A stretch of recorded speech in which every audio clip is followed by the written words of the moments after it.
Hi, this is Steve Stine from Guitar Zoom, and today what I want to do is I want to show you how to take your standard pentatonic kind of scale and some of the standard kind of licks or patterns that you tend to do, and I want to show you how you can twist that and make something really, really cool and really fast and really effective with it, and then, of course, break it down again and figure out how we can do different things with the pieces that we're learning. So check this out, and when you get done watching this, we'll break everything down.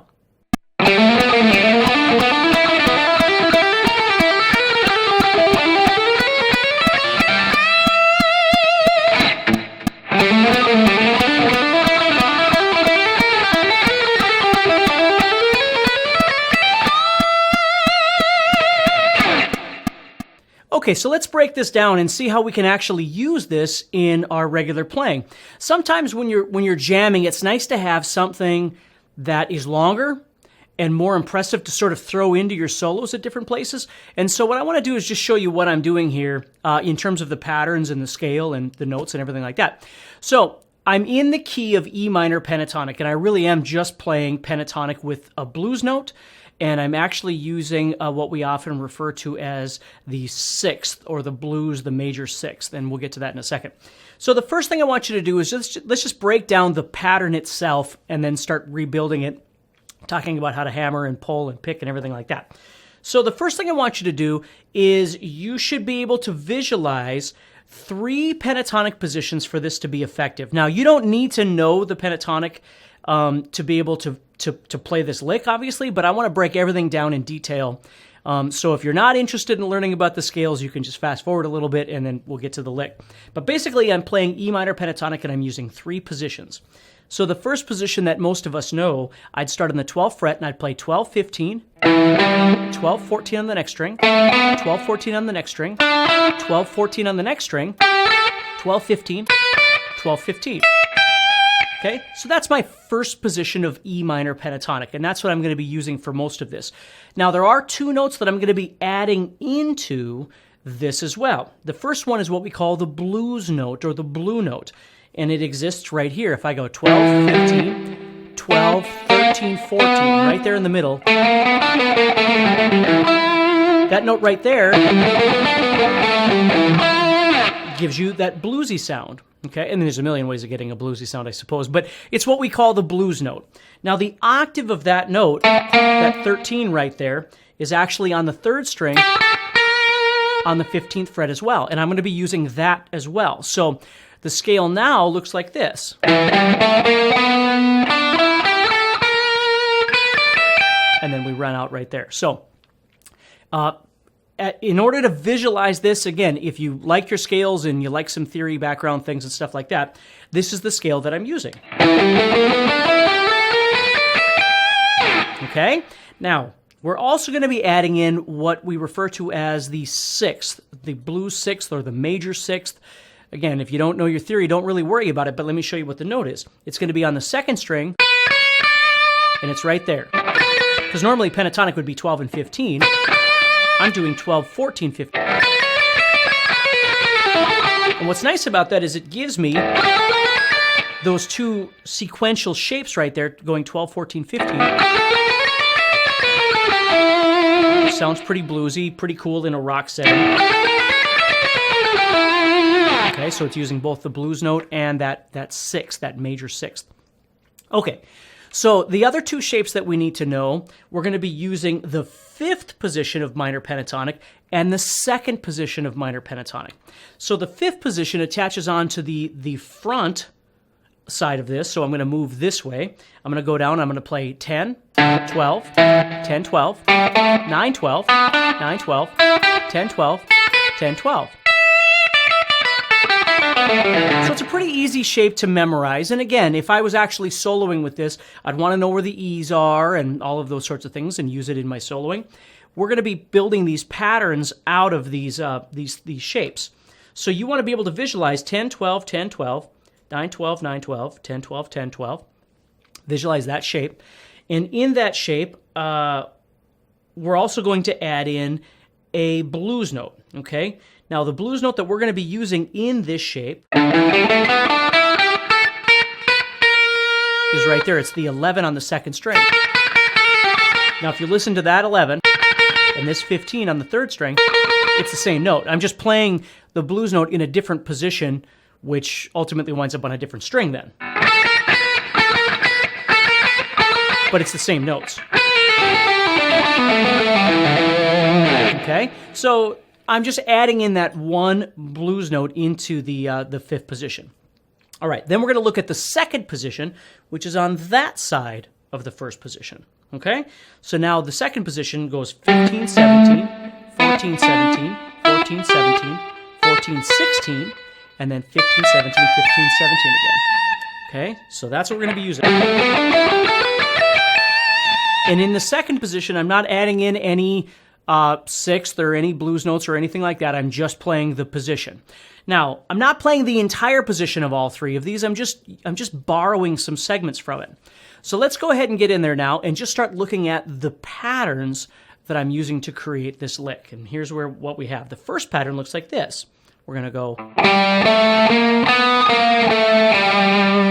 Okay. So what I'm doing there is I'm playing 10, 12, 13 on the fifth string. That 13 is the blues note. And then I'm heading over to the ninth fret over here. And then I'm going back. Okay. So we've got. Okay, then we're just going to go back up. And then I'm going to come back around. So I have 10, 12, 13, 9. And then I go 13, 12, 10, 12, 13. Then I'm going to go back up. And then I'm going to hit the 9 here and the 12, which is my pentatonic. And then I'm going to head over with my pinky. And again, we'll talk about the fingering, we'll talk about the picking, everything like that in just a minute. I just want you to get the pattern. Okay, so I'm ending by hooking back up to the string prior, which is the fifth string. Now, it has a triplet feel. So it's going 1, 2, 3, 1, 2, 3, 1, 2, 3, 1, 2, 3.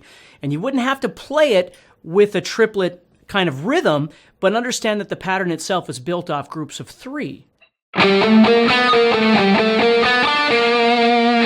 Okay?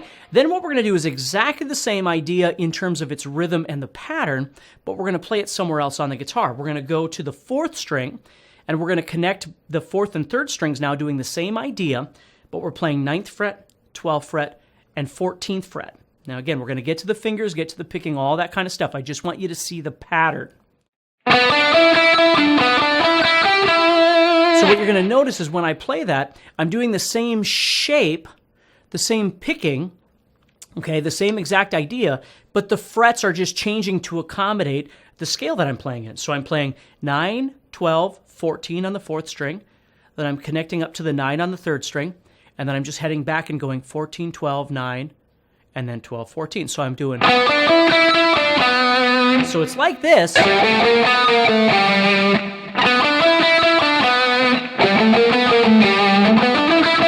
Now let's finish out the pattern. We have. And again, I'm hooking back to the previous string, which in this case would be going back to the fourth string. So I have. And then. Okay, now again, don't worry about the picking and all that sort of thing. We're going to get to all that. I just want you to visualize and memorize the shape ideas.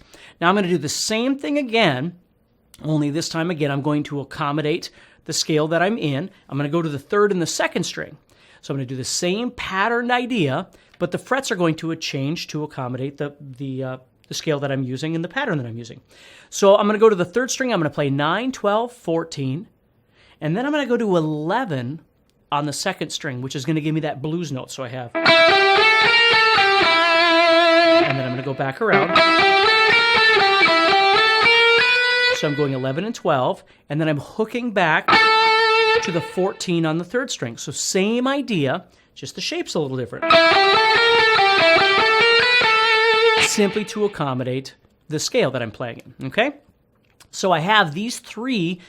The pattern is the same, the movement's the same, but the shape is going to change a little bit to accommodate the scale and the frets that we're playing on to to reflect the blues note or whatever it might be that we're using. So we have, and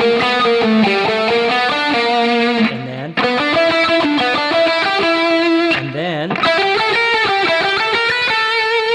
okay. So now, the trick here is that we're going to take this same idea 3 times, and we're going to build it by talking about how we're actually going to be picking this. Now, if you decide that you'd rather pick it differently than what I'm doing, don't feel bad about that, because it took me a while. Like writing the lick was fairly straightforward, and then playing it up to a faster speed took a little bit of time.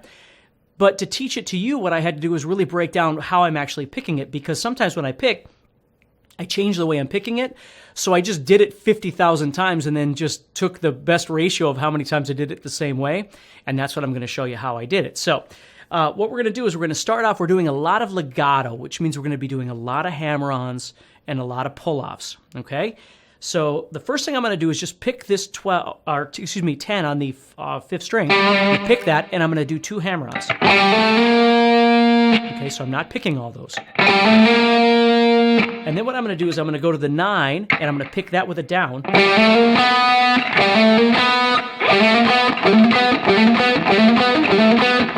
So you got to reach back a little bit with that first finger. So I'm using 1st, 3rd, and pinky.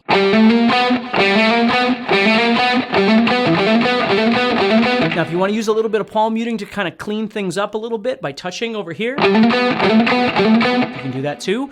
Again, I wouldn't worry about it too much until you've got the entire thing built to see what's most comfortable for you. But let's just take it nice and slow here, and then we'll build it up.